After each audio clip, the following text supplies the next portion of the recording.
Welcome to the Cloud Reading. Great to see you all every weekend. I would like to invite you to put yourself in a situation where you had ascended to the top of the most well-known company in the world.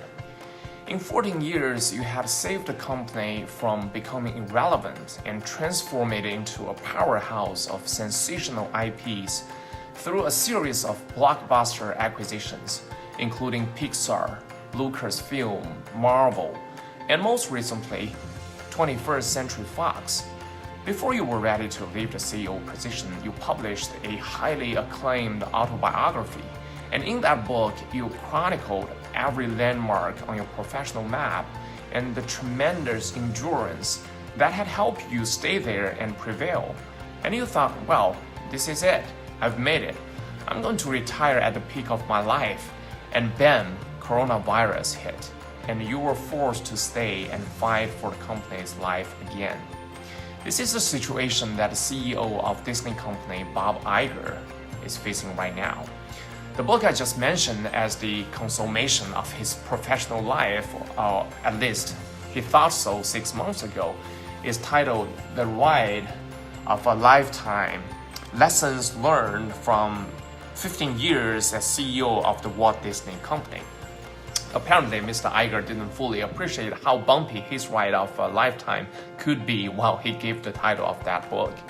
Disney's stock price almost evaporated into half since February, and Mr. Iger had to reassert his leadership role to steer the company out of the most ferocious storm in its history.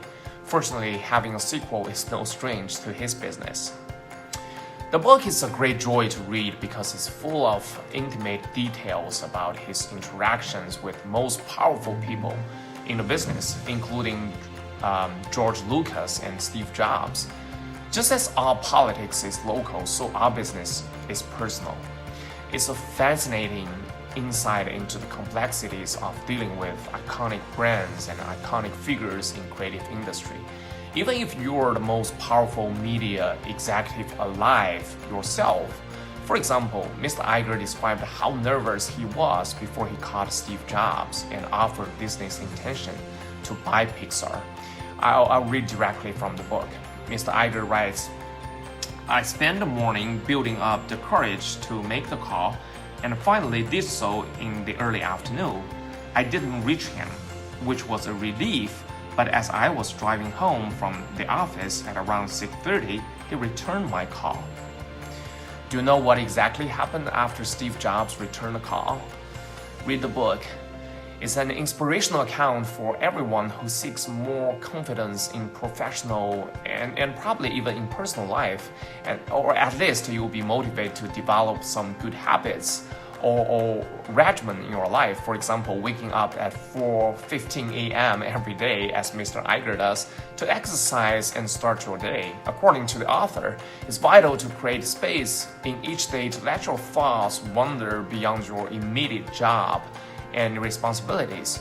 You'll be way more productive and creative if you spend those first hours away from the emails and text messages and the phone calls that require so much attention as the day goes by. Happy reading and taking a marvelous ride with Mr. Bob Iger. I'll see you next week.